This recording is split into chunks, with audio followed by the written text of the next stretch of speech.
And all that was being expected was the structures in place where they will be delivered, where they will be safely, paid into to ensure that there's no loss. And our commitment is very sincere, and the federal government's commitment too cannot be overemphasized. It is very committed, and we are very sure that as soon as everything is in place, we will move forward fast. We have confidence in the Hyprep team, and we're sure that with the support that we have from the UN, from SPDC and other stakeholders, we will get there.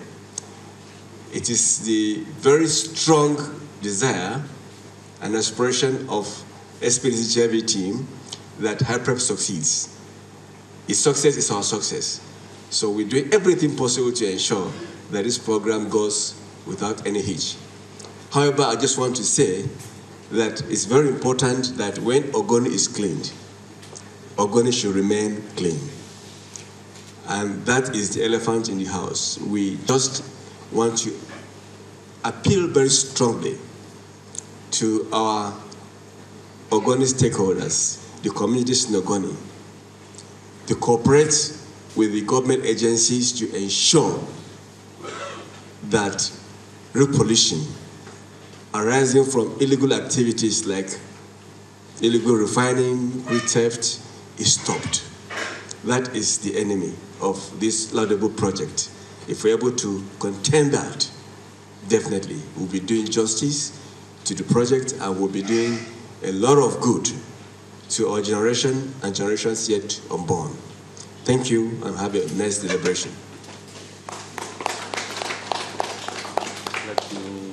Thank you, Prof. And from what he said, I think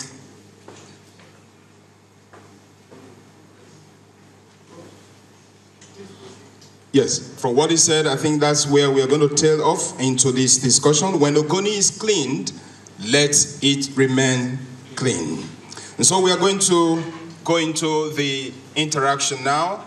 Remember that this meeting is about how to profile solution, how to guide the cleanup projects, and how to ensure that what we are doing meets international standards. Permit me to call on the representative of the Minister of State for Environment so that he can lead us into the technical session. Yes, sir.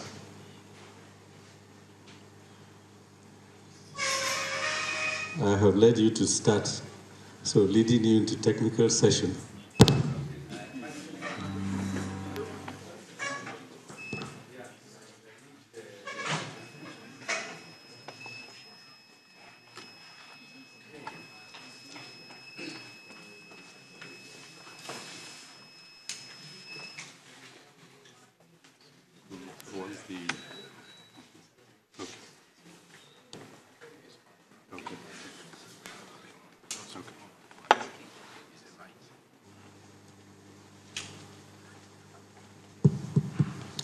Okay, before leading into the technical session, there were a number of key things that were mentioned by Mr. Piagbara, the president of MOSOP, as well as the president of Kagote Worldwide. From what they both have said, if you add that to what the project coordinator has taken us through, you know that we have started. It's not that we are still at the bus stop. We have started the journey towards the cleanup. However, with regards to the issues of bottlenecks, what I will say is that it is important for us to have things in context. When the entire cleanup was launched, as you may all recall, the project coordinating office was not in existence because of certain issues that had to be cleared from the previous Hyprep. So because of that, the ministry had to take the lead in ensuring that, the birthing of the Project Coordination Office, as well as ensuring that the institutional structures are all in place. So it is like you're coming for the economist in the house or the lead economist in the house who will say you're moving from an answer to a question. So I believe that we are now at a speed or at an altitude that we can say we are going to get into cruising.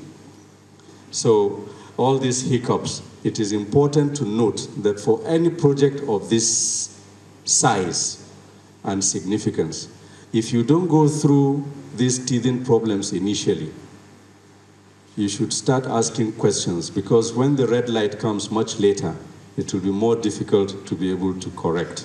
So I think it is important for us to note that.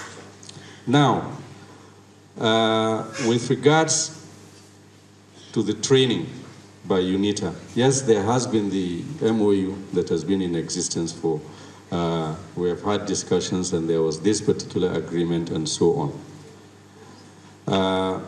I would say very clearly, because this is a limited high-level stakeholder roundtable, and we promised we were going to talk frankly. When you have a memorandum of understanding, it is a document that says two parties have an intention to cooperate to be able to deliver ABC. I think the key question that was missing, that delayed taking a decision, was the fact that if you sign the MOU, what will be the cost implication to the program? So it was only recently that UNITA was able to enlighten us that signing that MOU will be what will activate their internal processes to come out with a robust proposal that will have the bill incorporated, if I am correct. So with that, the minister signed on without any particular delay at all. So I think it's important to be able to do that, because if you sign and commit, it will be very dangerous for you to now start a process and discover that you either cannot afford it or you are not within your remit to be able to do it. So that, I think, for the purpose of clarity.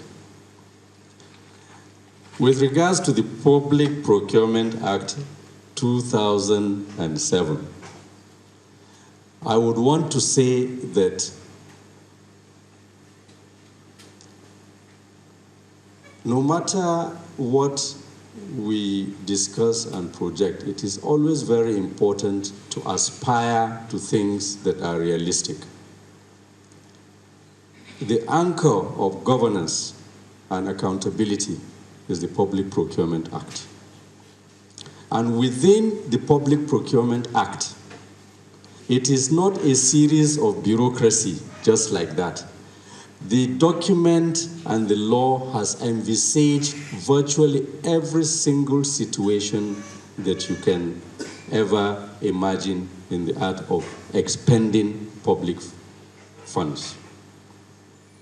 Emergency procurement, within the provisions of the Public Procurement Act, you are allowed to embark on emergency procurement provided you can justify it, which means you bypass the normal adverts and you go directly to do single sourcing. Or not only single sourcing, you can fast track the procurement process if there is a limitation with regards to time by doing selective tendering.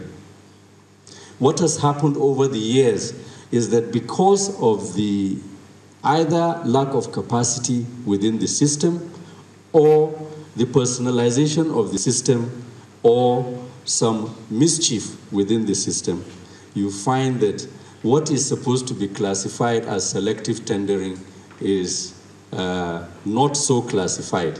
What should go to open tendering is classified as selective tendering because there are entrenched interests.